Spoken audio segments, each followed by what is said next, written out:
Cześć, z tej strony Adam Niemiec. Bardzo serdecznie witam na kanale Sonubytes Polska i zapraszam na podróż taką nietypową, bo nie na ryby, a do fabryki Sonubytes w Anglii. Zanim obejrzycie ten film, jeszcze jedna krótka informacja. Nie spodziewaliśmy się, że tak szybko kanał osiągnie liczbę 500 subskrybentów. Już po pierwszym filmie już ten licznik został przekroczony, więc zgodnie z tym, co obiecałem w informacji pierwszej o kanale Sonubytes, po osiągnięciu 500 subskrybentów ogłaszamy konkurs. Żeby wziąć udział w konkursie pod tym filmem, pozostawcie komentarz. Oczywiście trzeba pozostawić łapkę w górę, trzeba być subskrybentem kanału Sonubytes, więc jeśli nie jesteście, to kliknijcie subskrypcję z dzwoneczkiem, a w komentarzu napiszcie jakieś hasło reklamowe Sonubytes. Później my wybierzemy jakiś kreatywny komentarz, a osobę nagrodzimy bogatym pakietem przynęt i zanęt od Sonubytes. Zapraszamy do zabawy. Co to? No chciałem tak, wiesz, że są koniecznie.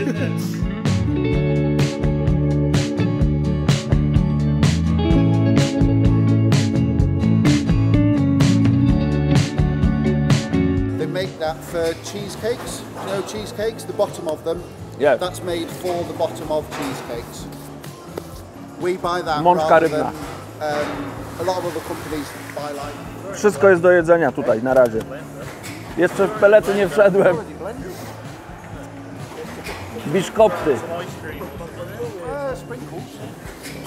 Biszkopty, kukurydza. Same dobre rzeczy.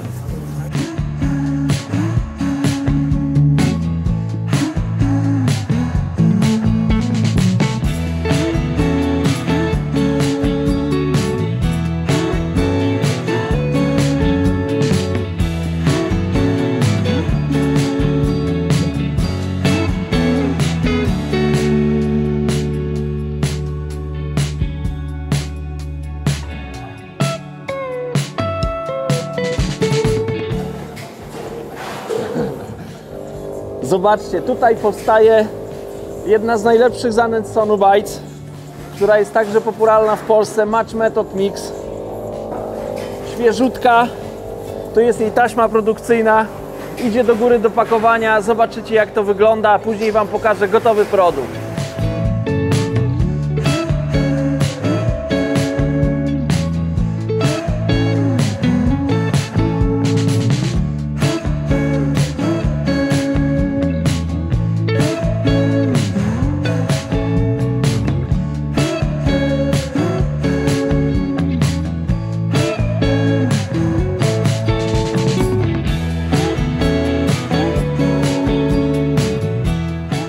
Tak powstaje najlepsza zanęta na rynku, Match Method Mix.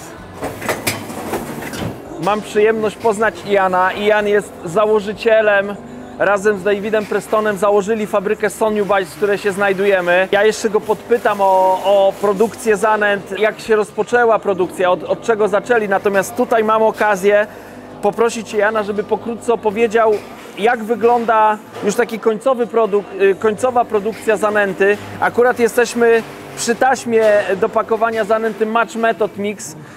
Ian, please say a few words. How it works? How it works? So basically, we have a production plant in Telford. With something like Match Method Mix, we get the ingredients, we grind them together on a machine that's literally 20 yards that way. We put them in a bag like this, and then this is the bagging process, which takes it up there. We add a feeder along that line, so the free feeder that goes in, it's bagged there, boxed there, and it's as simple as that. Okej. Okay? Słuchajcie, wygląda to bardzo prosto. Kawałek stąd, jakieś 20-30 metrów, są urządzenia, które mielą składniki i mieszają te składniki. Te składniki później trafiają do takich wielkich worków. Z tych worków jest wysypywana zanęta. Tutaj akurat jesteśmy na linii już do pakowania Match Method Mixa. Ta zanęta wędruje do góry, do maszyny pakującej. Obok są przygotowane darmowe podajniki do metody. To wszystko na górze jest dokładnie ważone, tam to jest wszystko skomputeryzowane, jest ważone, pakowane, na opakowaniu są naniesione etykiety, opisy, jaki jest skład tej zanęty, jest zapakowana w kartony i to wszystko. Wygląda to bardzo prosto, ale otrzymujemy świetnej jakości produkt.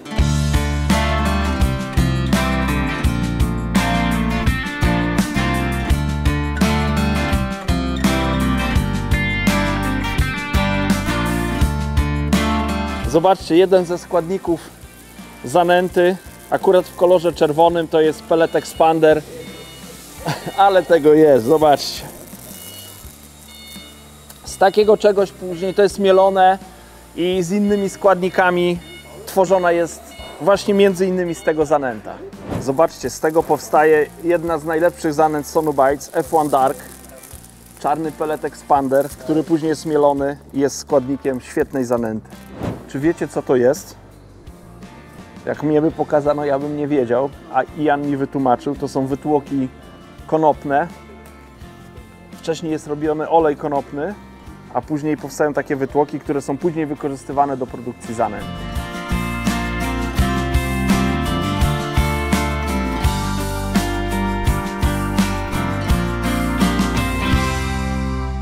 Jesteśmy przy składniku, który tworzy jedną z najlepszych zanęt Sonubites, zanętę F1 Dark. Ian opowie nam o tym, dlaczego przez jakiś czas ta zanęta nie była dostępna w Europie. No bo był taki okres, ludzie narzekali i dzisiaj ja się dowiedziałem dlaczego. Ian, please explain about this dark pellet dye. So a number of years ago, about 4 years ago, we had a black pellet that was using a dye which, after Brexit, it became illegal to use that dye. Okay, so we then had to do lots of experiments to work out how to create the same colour and texture without using that dye, with using a dye that was allowed to be exported from England into Europe. And that took us about 18 months. So we went for about 18 months without actually being able to produce F1 Dark and other pellets that had, other ground baits that had dark pellets in. We had over 100 tons of samples made for us. Could you repeat? 100 tons. To put that in perspective, this would be about 400 kilos. So it's a lot of pellet to get through to actually achieve the end goal. But we're really happy, and we've been supplying F1 Dark now into Europe for probably about 6 months with some really strong sales. Again in the UK. Took a lot of work to get there, a lot of red tape and a lot of trialing, but we've achieved something that I'm very proud of to actually get to the end goal. There's lots of other products that we currently or in previous years have been unable to export, so we just work through them one at a time, working out how it's legal for us to export those into Europe. And hopefully in 2024 we should be able to get a number of additional products from the UK into Europe.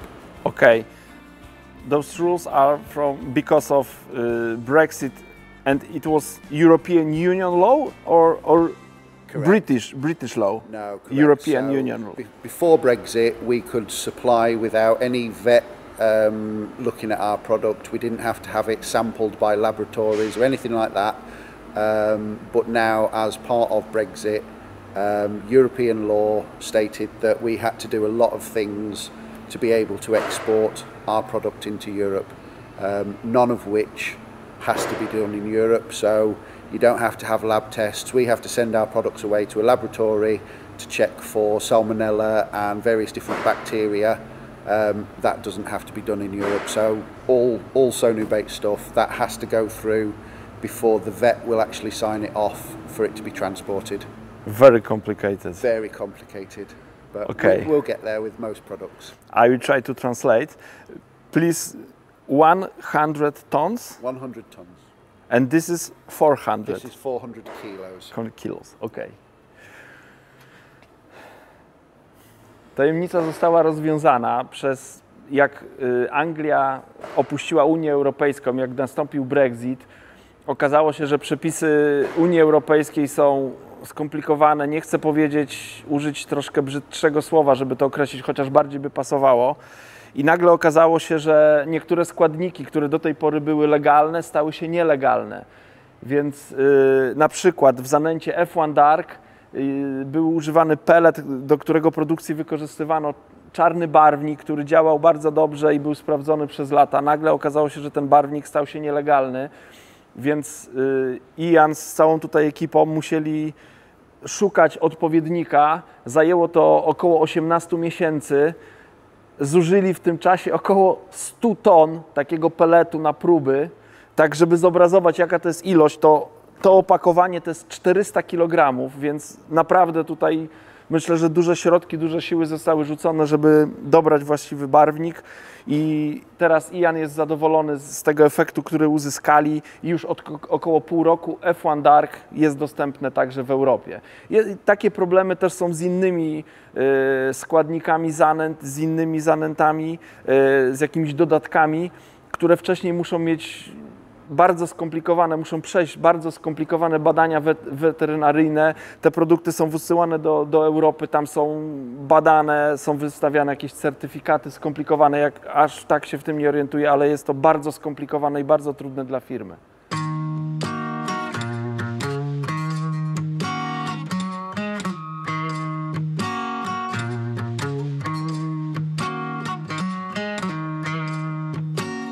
Byliśmy w fabryce Soniu Bites, zobaczyliście jak wygląda proces produkcji. Jest miejsce, w którym dostarczane są składniki, później te składniki są przetwarzane, powstaje gotowa zanęta, później trafia do magazynu, no i z tego magazynu ta zanęta jest transportowana. To dotyczy zanęty, jak i peletów oraz różnych innych składników, które powstają tutaj w tej fabryce. Tak pokrótce. Korzystając z okazji, że mam przyjemność rozmawiać z Ianem, który jest założycielem fabryki Sonu Bites, poprosiłem go, żeby powiedział, jaka jest historia tej firmy, kiedy to się zaczęło, jak to się zaczęło i żeby troszkę opowiedział, przedstawił właśnie firmę polskim wędkarzom. Ian, please say how it started, when it was. So Sonu Bites started in 2005, 2006. It started by Dave Preston of Preston Innovations. And I started working in 2007. So when I started here, there were 2 ground baits in very small bags, 700 gram bags.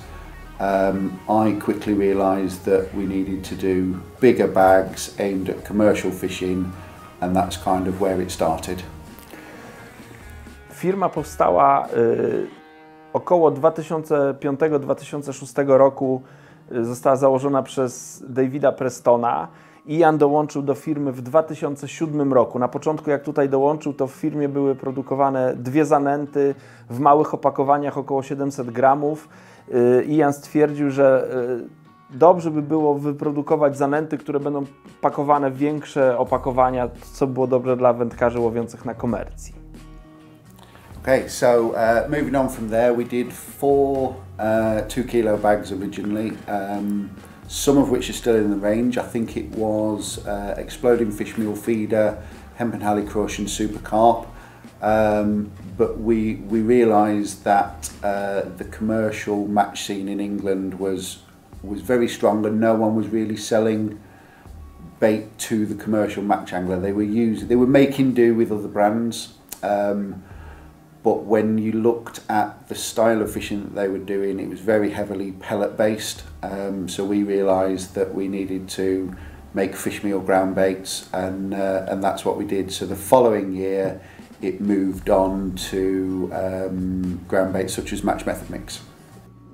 Zaczęły być produkowane w dużych 2-kilogramowych opakowaniach 4 zanęty.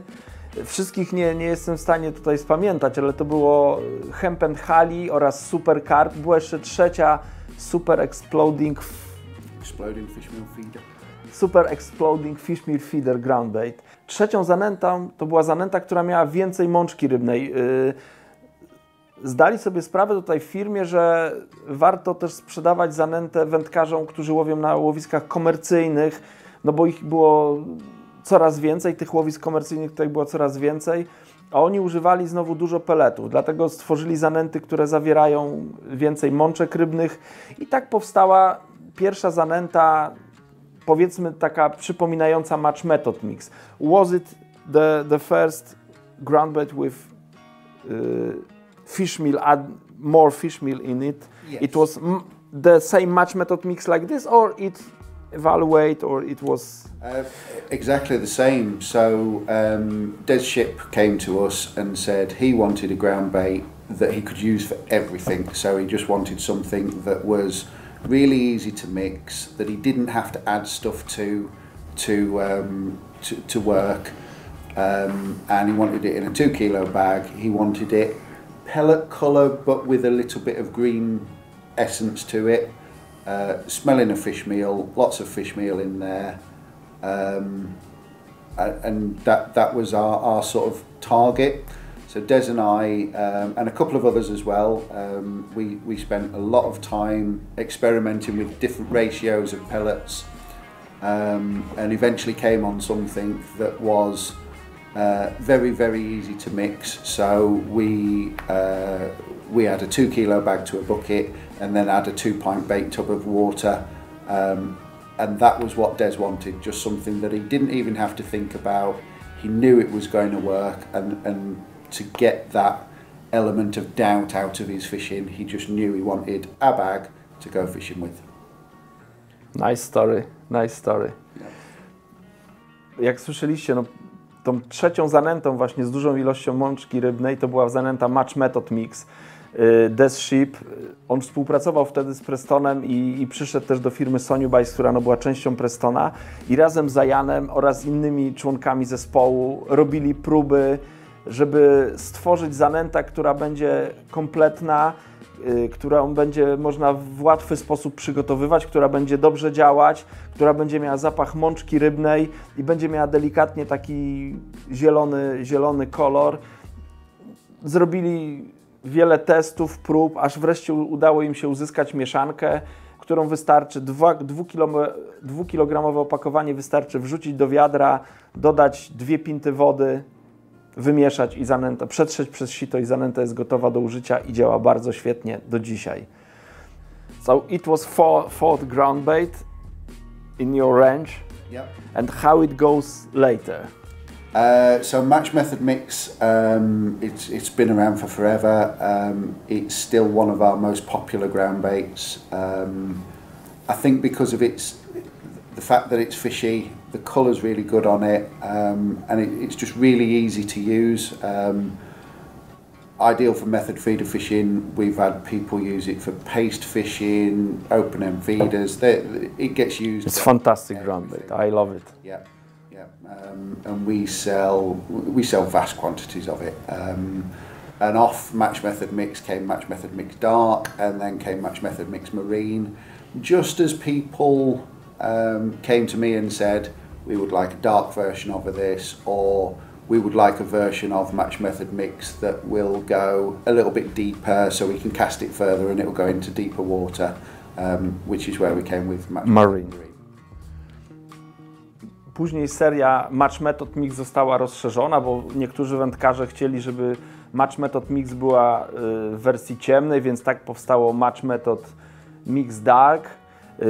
Byli też wędkarze, którzy chcieli łowić na głębszych łowiskach, chcieli mieć bardziej spoistą mieszankę, tak powstało Match Method Marine. What about other series like F1? Because F1 is also, I know that it's very popular ground bait. Yep. So F1 started with Tommy Pickering, and Tommy Pickering said that he wanted a sweet-smelling fish meal ground bait, and he was fishing places in England, commercials in England with lots of F1s in.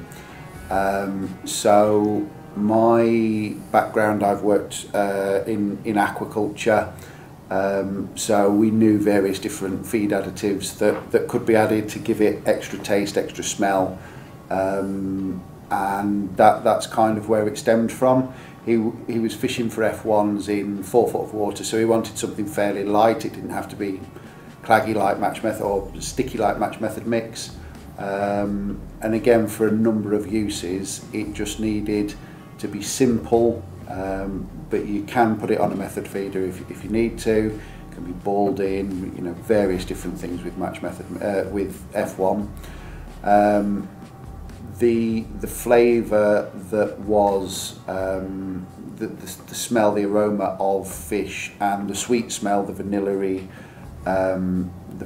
smell, that became really popular. And I think Sonu Baits were the first to do a sweet fish meal, which is obviously now everyone does a sweet fish meal. So Sonu Baits started fish meal. I'm not aware of anyone that had done it before us, so I believe it was us. And although Tommy was using it predominantly for F1s, everyone else was using it for skimmer fishing, and that's kind of where it's found its home now, between F1s and skimmer fishing. It then moved on from F1 to F1 Dark because people were skimmer fishing on commercials over winter, and then moved on to F1 Green, but keeping the same sort of profile right the way across the board, so it still mixes the same, it's just different colours. Zapytałem o zanętę F1, która też jest bardzo popularna w Europie, w Anglii. Sam ją bardzo lubię używać podczas łowienia leszczy.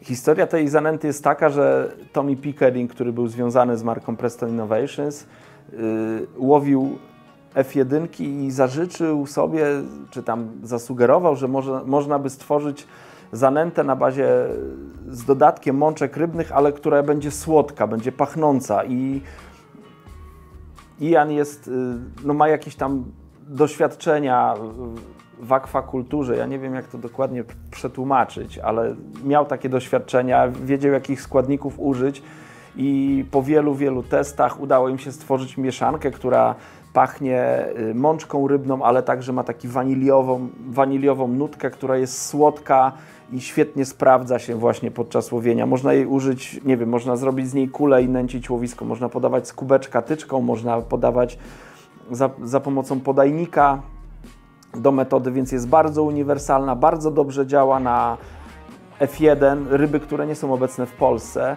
ale także działa bardzo dobrze na leszcze, które są też łowione tutaj w Anglii, ale i w Polsce. Ja w Polsce też bardzo lubię ją na leszcze, szczególnie na dużych zbiornikach.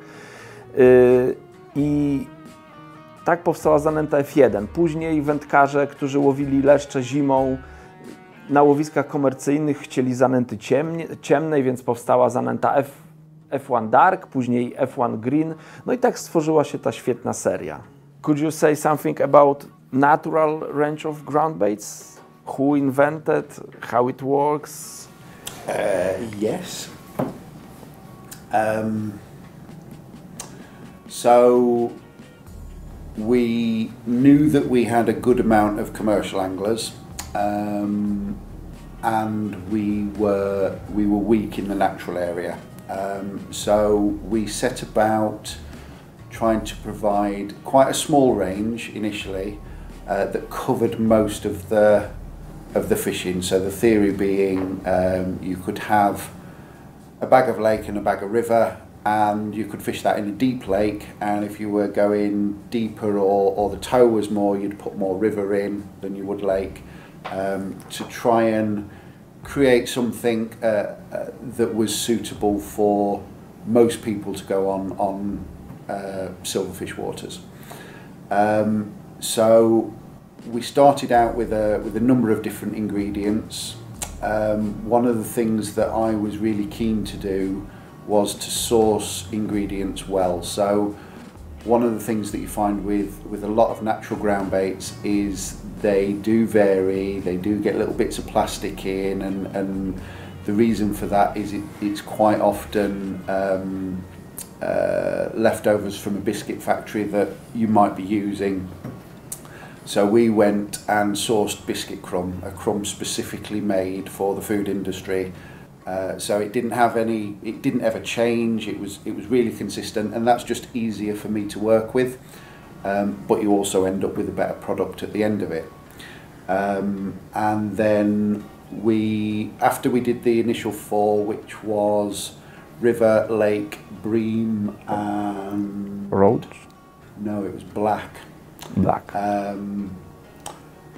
We then decided to do black versions of them, and then slowly over time we've added the Roach one, the Skimmer one, and more recently the Deep Water, with again exactly the same theory. So if you're going roach fishing in a river, you would use River or Dark River and add some roach into it. You know, if you're going skimmer fishing on a river, again you'd use River and Skimmer.